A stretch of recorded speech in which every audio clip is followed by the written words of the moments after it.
Il est 23 heures à Abidjan. Madame, Monsieur, bonsoir. Tout de suite, les titres de votre édition. À la une ce soir, le déjeuner de travail du président de la République, Alassane Ouattara, avec son homologue français, Emmanuel Macron, ce mercredi 25 janvier 2023 à l'Élysée. L'occasion pour les deux chefs d'État d'échanger sur les sujets bilatéraux, régionaux et d'intérêt commun.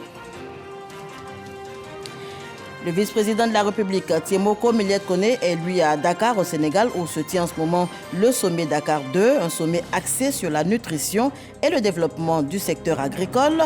Le vice-président de la République, Témoko Miliet-Koné, y représente le président de la République, Alassane Ouattara.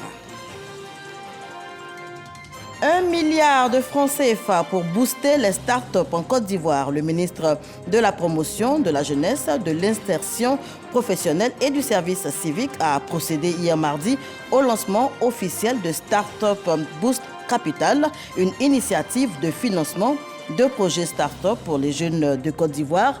Nous en parlons également dans ce journal. On se rend tout de suite à l'Élysée, en France.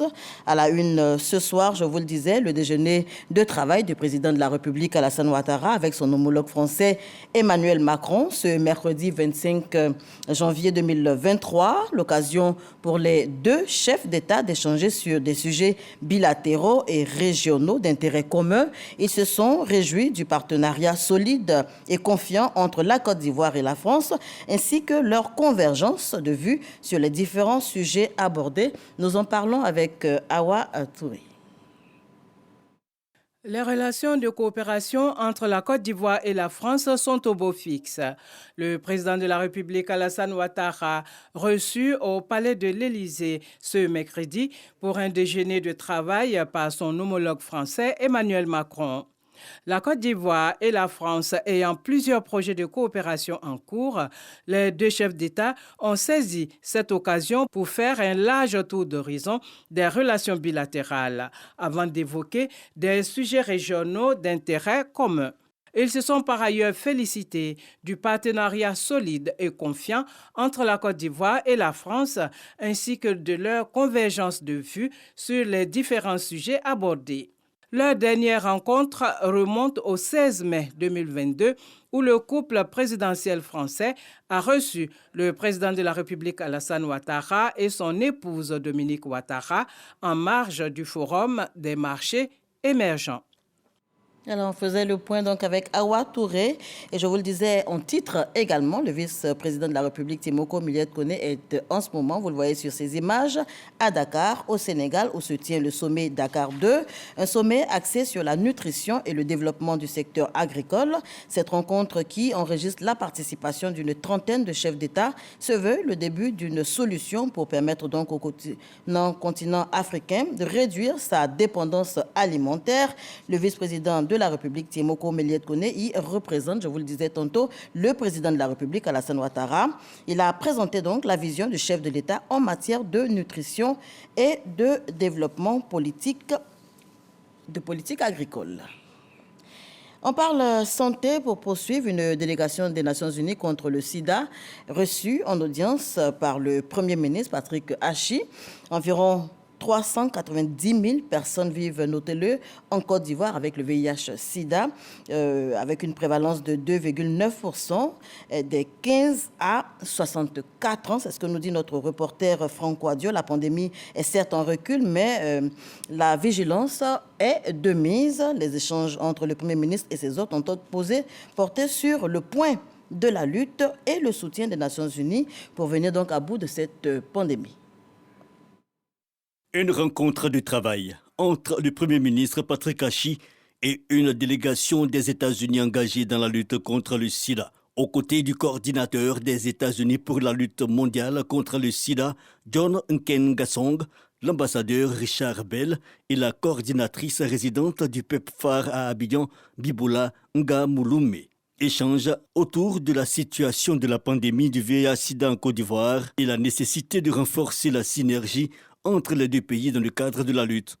On a noté des progrès énormes que nous avons accomplis, mais aussi les défis qui restent encore à accomplir. Donc, nous avons continué à mutualiser nos efforts pour enfin éradiquer le VIH en Côte d'Ivoire et peut-être aussi en Afrique. Et justement, en Côte d'Ivoire, 390 000 personnes environ vivent avec le VIH-Sida, portant le taux de prévalence national à 2,9% des raisons d'espérer. À peu près 80% de ces personnes ont le virus qui a été supprimé. Donc nous voulons maintenir ça et même augmenter le nombre de patients qui sont sous traitement, le nombre de patients qui vont aussi avoir un taux de virus supprimé. Donc c'est un combat qui reste encore, beaucoup de choses qui restent à faire ensemble. Espérer, mais lutter, car la maladie est encore présente. En 2018, l'aide financière des États-Unis contre la pandémie du VIH-Sida en Côte d'Ivoire s'est renforcée de 77 milliards de francs CFA, un soutien de plus aux efforts engagés par le PEPFAR depuis 2004. Voilà, mutualiser donc les efforts pour venir à bout du VIH-Sida en Côte d'Ivoire. C'est l'objectif visé par cette délégation des Nations Unies contre le Sida, reçue donc en audience par le Premier ministre Patrick Achi. On en parlait avec Franck Kouadio. On parle santé toujours avec cette signature d'accord sur les maladies tropicales. Cette convention renforcera les recherches sur les systèmes de santé et le développement des travaux sur les maladies donc non transmissibles, la nutrition et les maladies tropicales. C'est avec Didier Nguessan qu'on en parle. Les maladies infectieuses tropicales telles que le VIH, SIDA, l'hépatite B et la COVID-19 font l'objet d'une surveillance particulière de la part du ministère de la Santé et des partenaires bilatéraux. Depuis une vingtaine d'années, l'Institut de recherche pour le développement IRD valorise les travaux en Côte d'Ivoire. Ce protocole d'accord multipartite renforce cette coopération sanitaire. Que les partenaires du programme PAXI souhaitent élargir le champ de leur recherche conjointe à la santé mondiale. Intégrer dans la collaboration un niveau partenaire, l'Institut de recherche pour le développement, et capitaliser sur l'expérience acquise en matière de gestion des projets de recherche et sur les investissements financiers et humains effectués depuis 1996 pour créer une plateforme internationale de gestion des projets de recherche. La conjugaison des efforts des différents centres de recherche est nécessaire pour apporter une réponse rigoureuse à ces pathologies infectieuses et tropicales. La plateforme de recherche internationale PRISM CI est aussi une aubaine pour les chercheurs ivoiriens. Une caractéristique de notre recherche scientifique aujourd'hui, c'est qu'elle fait beaucoup de valorisation en termes académiques, c'est-à-dire en termes de production du savoir, mais en termes de valorisation économique, j'aurais dit socio-économique, on est un peu à la traîne. Nous sommes de plein pied dans ce que nous appelons la valorisation socio-économique de la recherche. L'Université de Bordeaux, l'Institut national de la santé et de la recherche médicale, l'Agence nationale de recherche sur le sida et les hépatites virales et le programme PAXI renouvellent ainsi l'alliance formalisée en 1996. À présent, le point lié à la maladie du coronavirus.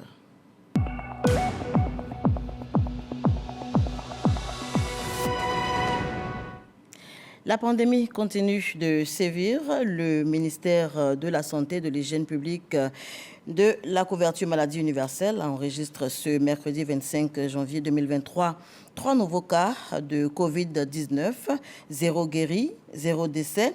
À la date donc du 25 janvier 2023, la Côte d'Ivoire compte 87 969 cas confirmés, dont 87 129 personnes guéries, 833 décès et 9 cas actifs. On change complètement de sujet à présent. On part à Yamoussoukro où le prix Félix Houphouët-Boigny, UNESCO, se prépare. La Côte d'Ivoire donc se prépare à abriter cette cérémonie de remise. Bientôt, la ville de Yamoussoukro sera aux couleurs du prix Félix Houphouët-Boigny de l'UNESCO. Ce sera le 8 février 2023. Avant donc cette date, la ministre des Affaires étrangères a rencontré le comité d'organisation pour s'assurer du bon déroulement donc de cet événement. Et c'est avec Sidonie Davila qu'on en parle.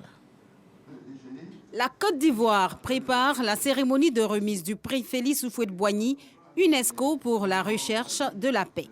L'événement se tiendra le 8 février prochain à la Fondation Félix Houphouët-Boigny de Yamoussoukro. Le comité d'organisation en partenariat avec l'UNESCO est déjà en action pour le bon déroulement de cette cérémonie qui réunira de hautes personnalités. Nous attendons des personnalités de marque. La directrice générale de l'UNESCO en personne sera présente. La lauréate du prix, l'ancienne chancelière fédérale allemande Angela Merkel, sera également présente. Nous aurons le docteur Denis Mukwege, président du jury prix Nobel de la paix, qui sera également présent. Donc nous aurons un certain nombre de membres du jury qui seront présents, certains chefs d'État, en l'occurrence le président de la République du Sénégal, son Excellence Macky Sall, qui sera présent. Nous attendons du beau monde pour honorer l'œuvre de paix de la chancelière. Pour s'assurer du bon déroulement de cet événement, la ministre d'État, ministre des Affaires étrangères, de l'intégration africaine et de la diaspora, Kandia Camara, s'y implique. C'est la Côte d'Ivoire qui est honorée parce que notre pays a été choisi. C'est un événement qui d'habitude a lieu à Paris.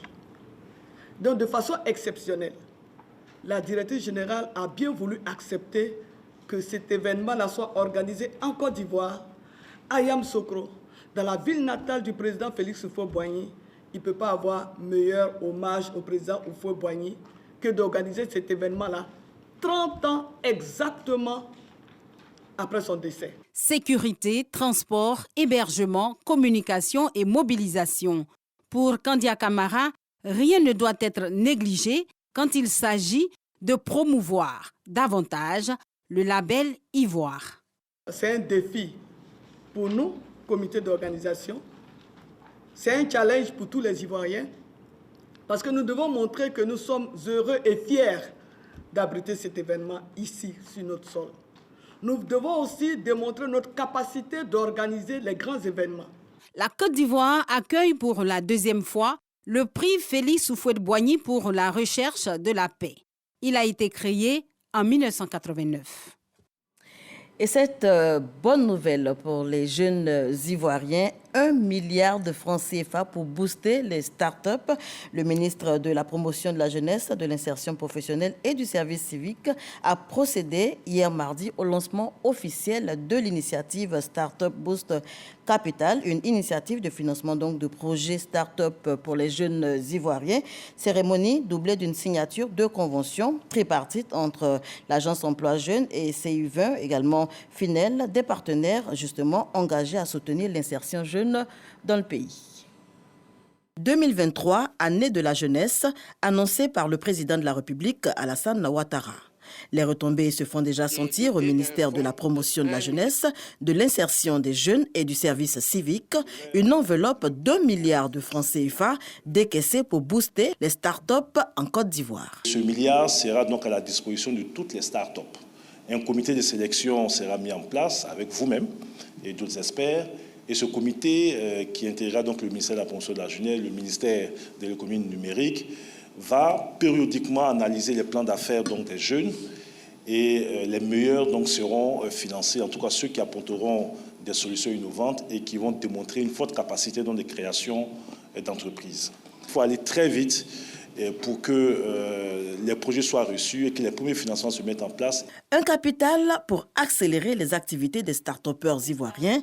Le projet est porté par le CI20, Collège d'entreprises technologiques, aux côtés du gouvernement, via Finel, un institut de microfinance. Pour formaliser le partenariat, signature donc de convention tripartite entre l'Agence Emploi Jeunes et les 10 partenaires.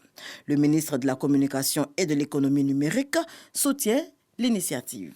Dans cette vision de faire des start-up l'un des moteurs de l'augmentation de notre richesse nationale, mon département a pris l'initiative d'élaborer et proposer le projet de loi portant promotion des start-up numériques, dont l'objectif est d'assurer le développement et la pérennisation de l'activité innovante de ces start-up jusqu'à leur maturité, de façon à accroître leur contribution à la transformation de l'économie nationale et à la qualité de vie des populations. Au nombre des critères, être de nationalité ivoirienne, âgé de 18 à 40 ans et porteur de projets innovants. Startup Boost Capital, l'initiative est lancée, reste maintenant aux jeunes Ivoiriens de s'approprier cette opportunité. Les nouvelles sont également bonnes au ministère du Commerce et de l'Industrie, ministère qui a mobilisé plus de 945 milliards de francs CFA et encadré l'installation d'une quarantaine d'entreprises industrielles avec à la clé la création de plus de 2700 emplois directs au titre donc de l'année 2022. Bilan dressé par le ministre Souleymane Diarra-Souba devant donc ses collaborateurs. Le ministre qui a par ailleurs dévoilé ses perspectives pour l'année 2023. C'est avec Dengui Dengui. Poursuite de la lutte contre la cherté de la vie et de l'objectif de souveraineté alimentaire de la Côte d'Ivoire. Et cela dans le cadre de la feuille de route du ministère du Commerce et de l'Industrie. Ce sont là, entre autres, les horizons que se fixe Souleymane Diarra-Souba au titre de l'année 2023 et pour lesquels il engage ses collaborateurs à plus d'ardeur au travail. On peut noter quelques accomplissements. La lutte contre tout ce qui concerne les pratiques spéculatives et anticoncurrentielles, accentuée par le renforcement du cadre institutionnel et réglementaire qui a permis de contenir les effets néfastes de la crise économique mondiale en préservant le pouvoir d'achat des populations ivoiriennes.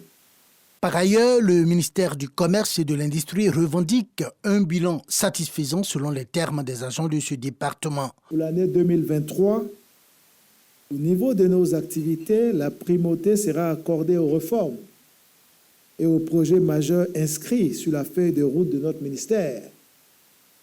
La réforme également de l'OCPV pour renforcer son efficacité, notamment en matière de lutte contre la vie chère et de souveraineté alimentaire. La généralisation de l'identifiant unique en début de deuxième semestre 2023 et des tests également pour le renforcement de la mobilisation de l'investissement privé national et étranger. Selon le ministre, son département a mobilisé plus de 945 milliards de francs CFA et a encadré l'installation d'une quarantaine d'entreprises industrielles avec à la clé la création de plus de 2700 emplois directs. La contribution des douanes également au cœur de cette édition, contribution fixée à 2570 milliards de francs CFA. Démarrage de la semaine des douanes ivoiriennes à Abidjan, on en parle en ce moment donc. Un exercice d'auto-évaluation pour la régie financière, mais également des projections sur les mécanismes à mettre en place pour améliorer la mobilisation des recettes. C'est ce que nous dit Lanciné Bakayoko. 2570 milliards de francs CFA. C'est l'objectif de recettes fixé aux douanes ivoiriennes pour l'exercice budgétaire 2023. Un nouvel effort de mobilisation supplémentaire d'environ 420 milliards en comparaison à l'exercice passé où la régie a pu collecter 2151 milliards de francs CFA. Ce niveau de réalisation, malgré la conjoncture mondiale défavorable, est la conjugaison des efforts consentis pour la bonne prise en charge des marchandises et du renforcement de la lutte contre la fraude avec des outils modernes de contrôle. Grâce à cette vigilance accrue, les services douaniers qui ont aussi un rôle sécuritaire ont intercepté 152 tonnes de faux médicaments, presque 6 tonnes de cannabis ainsi que 634 tonnes d'armes et de munitions. Dans sa mission de protection de l'économie, la brigade de répression disséminée sur l'ensemble du territoire douanier a également mis la main sur 2,8 milliards de devises frauduleuses, 5,8 milliards en valeur équivalente d'or et 60 tonnes de protéines animales congelées. Afin de garantir l'efficacité des agents sur le terrain et maintenir le niveau de mobilisation en hausse continue, un nouveau plan directeur a été élaboré en ligne avec les défis nouveaux. Je citerai en premier, naturellement, la réalisation des objectifs de recettes pour l'année 2023. En outre, l'attention de notre administration sera portée sur la réalisation des actions prioritaires inscrites dans le plan stratégique de modernisation 2022-2025. À ces engagements déjà complexes viennent s'ajouter des préoccupations sécuritaires à nos frontières maritimes et terrestres. Il s'agira pour la douane à cet effet de conduire efficacement la construction d'un quai d'accostage et du hangar de maintenance des vedettes, l'acquisition de scanners et enfin l'installation de systèmes de vidéosurveillance aux frontières. Toute cette logistique pour l'ensemble de l'administration douanière, mais davantage pour les 239 stagiaires qui viennent d'être promus au grade de sergent des douanes. Le ministre de la Communication et de l'Économie numérique en tournée de sensibilisation au ministère de l'Éducation nationale et de l'alphabétisation. Après la mise en place du Comité national de digitalisation, CNDigit, en décembre dernier, le ministre Amadou Coulibaly se lance donc dans une phase de promotion et de présentation du dit projet au sein de l'administration publique. Notez qu'il était dans ce cadre donc ce mercredi au ministère de l'Éducation nationale et de l'alphabétisation. Notez également que cet organe est dédié à la coordination des initiatives de digitalisation de l'État. C'est ce que nous rapporte Sephora Zegui. Amadou Coulibaly, le ministre de la Communication et de l'Économie numérique, en campagne pour faire adopter la vision Zéro papier à l'horizon 2030 en Côte d'Ivoire. Une vision qui se matérialise par la mise en place d'un comité national de digitalisation de la Côte d'Ivoire, CNDigit. Auprès de la ministre de l'Éducation nationale et de l'alphabétisation, il plaide pour une appropriation rapide de cet instrument qui vient faire face aux problèmes du secteur numérique. Chaque ministère a des projets de digitalisation, mais ces projets-là fonctionnent, je dirais, en vase clos, ils fonctionnent en silo. Il était important d'y apporter donc de la cohérence, de la coordination et même de la mutualisation afin d'optimiser l'utilisation des ressources qui sont dédiées à ces différents projets. Donc aujourd'hui, nous sommes au ministère de l'Éducation nationale et de l'alphabétisation. Il y a un grand projet donc, qui touche les questions donc, de digitalisation au niveau donc, de la jeunesse avec la création d'incubateurs. Donc il était important que nous présentions le CNDigit donc, à tous nos collègues, mais également donc, à toutes les autres structures de l'État. La stratégie nationale du numérique, dont l'objectif est de faire de la transformation digitale un levier de croissance économique, est ainsi en marche. Une trentaine de minutes aura suffi à Amadou Coulibaly pour gagner l'adhésion de Mariatou Koné, sa collègue en charge de l'éducation. Nous avons plusieurs projets en matière d'éducation numérique et en matière de digitalisation. Des projets qui, certains sont naissants, mais la plupart des projets émanent des conclusions des États généraux de l'éducation nationale et de l'alphabétisation, qui montrent que l'éducation numérique est désormais la panacée pour la plupart des pays, mais également pour la Côte d'Ivoire. Éducation numérique en matière d'alphabétisation, éducation vidéosurveillance, éducation numérique en matière de formation, d'enseignement. Vous avez vu Mon école à la maison. Nous avons également le e-paiement avec les inscriptions en ligne, la fourniture de services sécurisés en ligne avec les attestations, les diplômes. Le CNDigit est créé pour assurer la coordination, la mise en relation et le suivi et évaluation des projets prioritaires de digitalisation de l'État de Côte d'Ivoire. Côte d'Ivoire, Maroc, les relations se portent bien. À preuve, ce partenariat officialisé entre les régions de Meknes et du Tonkpi. On se rend donc tout de suite dans le centre-nord du Maroc pour en parler. La région de Fès-Meknes, avec 194 communes, constitue 7,7% du territoire de ce royaume. Les secteurs agricoles et industriels ont fortement contribué dans cette région à la création de près de 48 000 emplois. Un modèle de réussite qui inspire donc les premiers responsables de la région du Tonkpi. Envoyé spécial au Maroc pour en parler, Walter Amadou Ouattara. À travers cette signature de convention de partenariat, les présidents des régions Fès-Meknes au nord du Maroc et du Tonkpi à l'ouest de la Côte d'Ivoire veulent mutualiser les différents atouts de leur zone de compétences dans un système gagnant-gagnant. Fès-Meknes, avec ses 40 000 km², dont plus d'1 300 000 hectares constituent une superficie agricole. À cela, il faut ajouter 997 unités industrielles, 172 milliards de francs CFA, montant des exportations industrielles générant 48 000 emplois, soit 9% du taux national marocain. Beaucoup d'efforts ont été faits afin de dompter le relief composé en majorité de collines et de montagnes. C'est cette expérience que El Ansari, président du conseil régional de Fès-Meknes, va désormais partager avec son homologue du Tonkpi.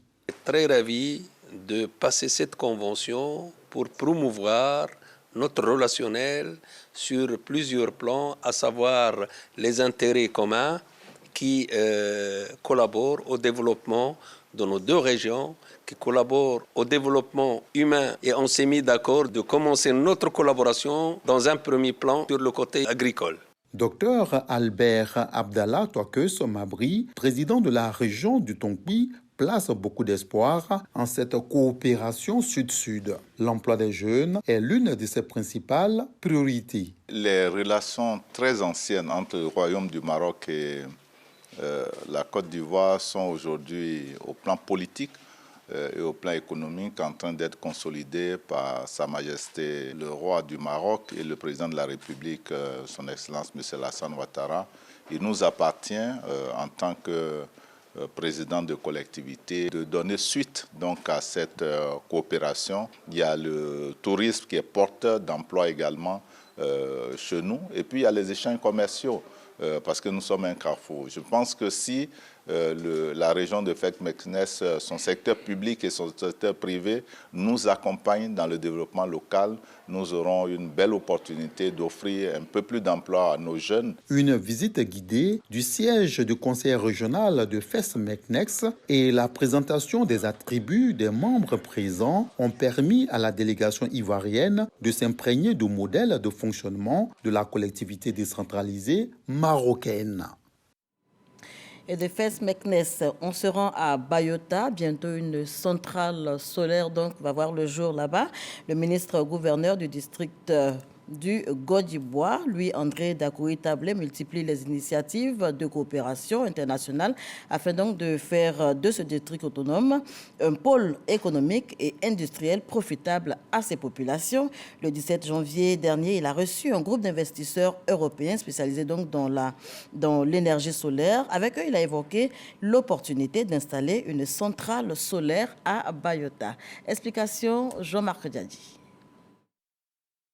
Le ministre-gouverneur du district autonome du Godibois, Louis-André Dakouri-Tablé, reçoit une délégation d'une entreprise irlandaise spécialisée dans l'installation des centrales de production et le stockage d'énergie solaire.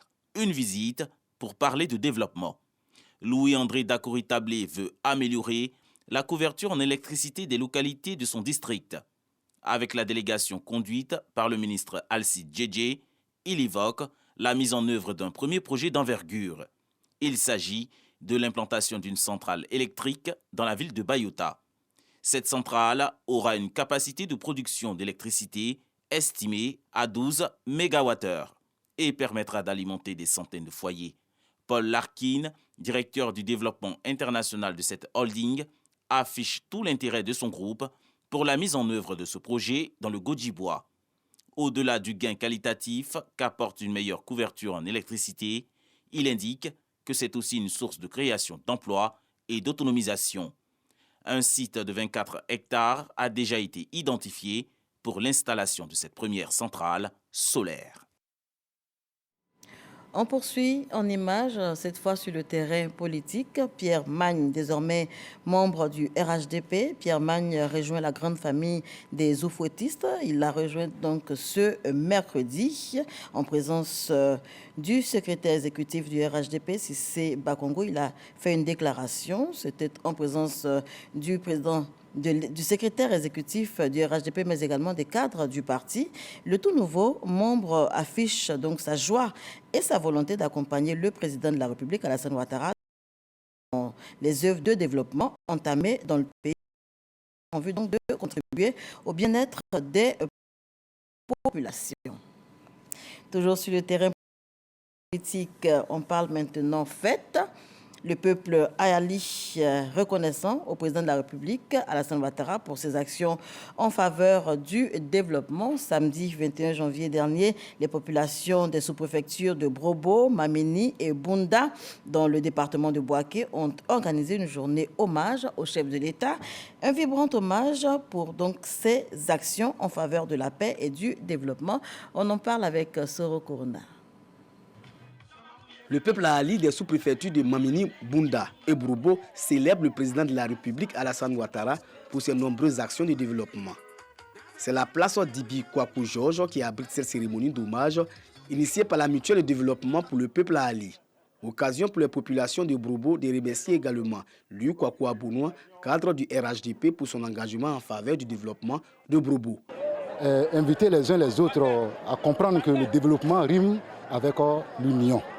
Et c'est l'objectif aussi du président de la République, Alassane Ouattara. Il va falloir que tous les fils et filles de Brobo se rencontrent pour se parler. Mais cela passe nécessairement par l'amour que nous, en tant que fils Ali, nous devons nous donner mutuellement. Jeune que je suis pour la paix. Jeune que je suis pour la cohésion. Liu Kwakwa Bounoua, tout en saluant cette initiative, invite l'ensemble des cadres de Brobo à s'inscrire dans la vision du président de la République, Alassane Ouattara, celle d'être des acteurs de paix et de cohésion sociale. Nous avons profité pour donc donner un message fort à la jeunesse, message que nous relayons de la part donc, du président qui a décrété cette année 2023, année de la jeunesse. En tant que cadre, nous avons déjà pris langue avec les jeunes et nous sommes en train d'initier des actions pour donc relayer et traduire en actes cette orientation forte du président de la République. Depuis quelques années, la sous-préfecture de Brobo bénéficie de plusieurs infrastructures de base, entre autres construction et réhabilitation d'écoles, centres de santé, foyers des jeunes, marchés et reprofilage des voies. L'actualité internationale en bref et en images nous conduit à présent en Allemagne, en République démocratique du Congo et au Rwanda.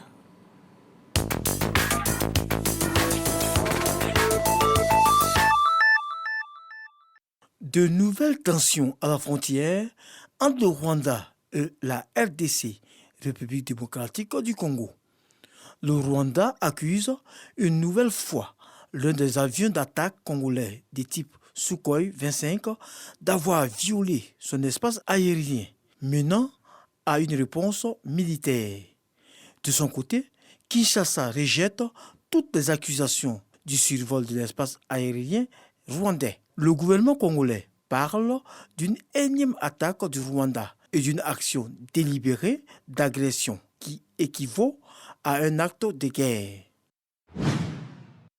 L'épidémie de choléra en cours depuis mars 2022 au Malawi a occasionné plus de 1000 morts et fait de l'actuelle épidémie de choléra la plus meurtrière jamais enregistrée dans ce pays d'Afrique australe. Déjà, l'Organisation mondiale de la santé, OMS, avait précédemment dénombré 968 morts en 2001-2002. Une partie de la population malawite refuse par ailleurs les traitements au nom de croyances religieuses, ce qui contribue à la propagation de la maladie.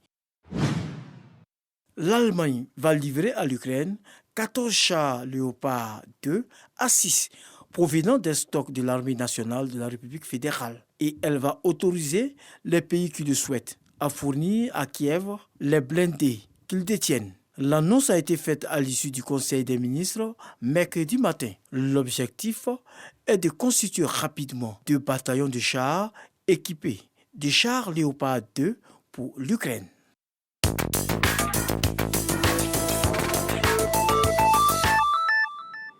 Commentaire de Issa Yeo qui met un terme à ce journal. Merci de l'avoir suivi.